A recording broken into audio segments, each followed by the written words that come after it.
How's it going, everybody? In this video, I have an update for you on the California assault weapons ban case called Rupp v. Bonta. So let's talk about this. But real quick before we jump into this video, if you think that California's ban on so-called assault weapons violates our Second Amendment rights, go ahead and hit that like button and subscribe. Also, I want to thank one of the main sponsors of this video, which is Optic. If you've never used their website before, trust me, it's an amazing company. They have tons of products, and it's one of the only websites I will go to if I need to purchase an optic for one of my rifles or for one of my handguns. One of the greatest things about them is that the inventory you see on the website is in real time, and anything listed as in stock is actually in stock. I've been burned plenty of times by going to other websites where I buy something, it says it's in stock, but then I find out they won't ship it to me for another month, 2 months, whatever. You don't have to worry about that with Optic. When you order from them, they will actually ship you your item that very same day. And if you ever have any issues, you can contact them and you actually get a staff member in America. So again, Optic is an awesome company. Go check them out. And thank you again, Optic, for sponsoring this video. Also, I want to let you know that this content is powered by the Firearms Policy Coalition. So head on over to joinfpc.org to help support the Second Amendment cause. Thank you again, Firearms Policy Coalition, for supporting this channel. So like I said in the intro, I have an update for you in the Rupp v. Bonta California assault weapons ban case that is currently in the Ninth Circuit before a 3-judge panel. The state of California and the plaintiffs in this case have submitted a letter to the Ninth Circuit agreeing that this case should be held until the Supreme Court case New York State Rifle and Pistol Association v. Bruin is decided. Rupp being held also has implications for another California assault weapons ban case called Miller v. Bonta. So let's talk about what's going on here and talking about some of these implications. Now, for those of you who are not aware, Rupp v. Bonta is a case challenging the state of California's ban on the possession of so-called assault weapons. The state of California has created a scheme that bans both a list of specific makes and models of firearms, but also bans firearms with specific characteristics. California Penal Code Section 30510 bans specific makes and models like Colt AR-15s, Steyr AUGs, Uzis, etc. If a specific firearm is on that list, the Roberti Roos list outlined in 30510, then it is banned in the state of California as a so-called assault weapon. Often these firearms are called Category 1 assault weapons, since it was one of the first attempts by the state to actually ban these items. Well, the state of California being how it is, the list became not good enough for them. After this statute was passed, the state of California went in and expanded the type of firearms that it wanted to ban. This resulted in the creation of California Penal Code 30515. Under California Penal Code Section 30515, the state lists types of firearms with specific characteristics that it considers to be so-called assault weapons and therefore bans them. For example, a semi-automatic centerfire rifle with a detachable magazine and any offending feature like a flash hider, pistol grip, collapsible stock, forward pistol grip, all of those things are considered to be assault weapons if those items are on that rifle. This section is what has caused you to see people in California and California gun owners having to put fin grips on their rifles or create fixed magazine bills just to have a flash hider or a pistol grip on their rifle. California gun owners and companies have tried to get around this language with various products like the Franklin Armory Title I or others. However, the state of California keeps expanding that assault weapons language there in 30515 and has even last year passed an amendment to that section to include a ban on other firearms, or essentially the Franklin Armory Title I, and to treat them as so-called assault weapons. So this case, Rupp, is a challenge not just to 30515's characteristics ban, but it is also a challenge to the Category 1 list of make and model bans, those lists of firearms that are specifically named to be banned as assault weapons. Rupp was heard by a judge in the Central District of California, but that judge ruled in favor of the state of California. That decision was appealed up to the Ninth Circuit and was submitted to a 3-judge panel for review.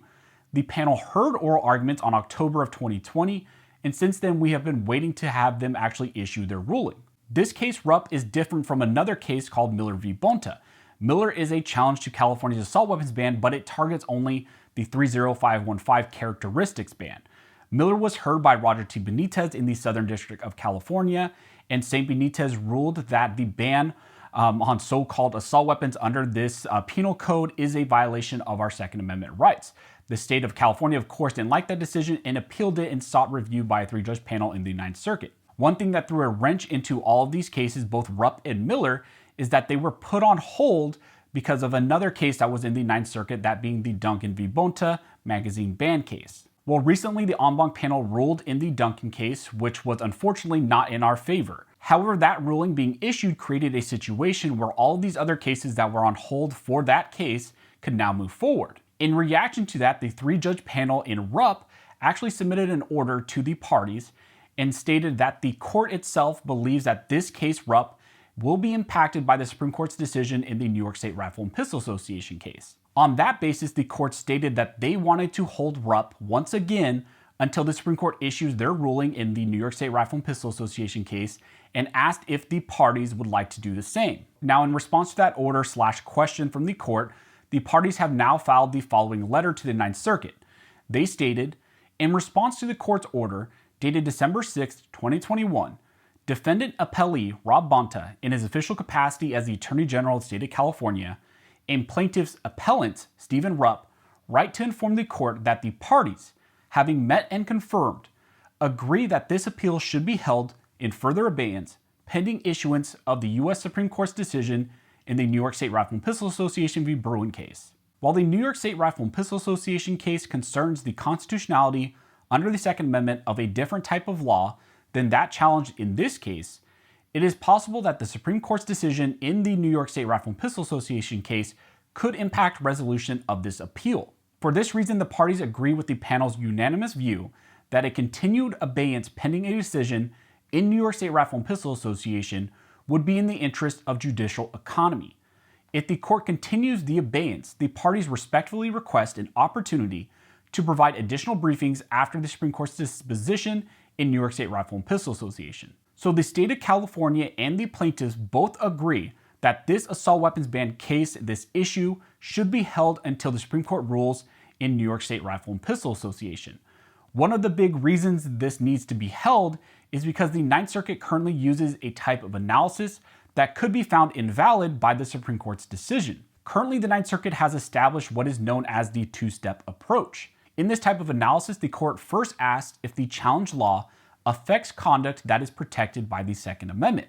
If it does, then the court moves to step 2 to determine what level of scrutiny should apply. Well, when listening to the recent Supreme Court arguments in Bruin, and if you read the Heller decision, the type of analysis likely to be reaffirmed and used in this new decision is likely going to not be the balancing of interest test that the Ninth Circuit likes to use, but instead text as informed by history and tradition. That's also why at the end of their letter, the parties here ask for additional briefing on the Supreme Court's decision. Both parties will likely have to restructure their arguments based on what the Supreme Court says, because there's likely going to be a lot of change and a lot of new language that maybe can be used on both sides. The last thing I want to note is that Miller is currently on hold until Rupp is decided by the 3-judge panel.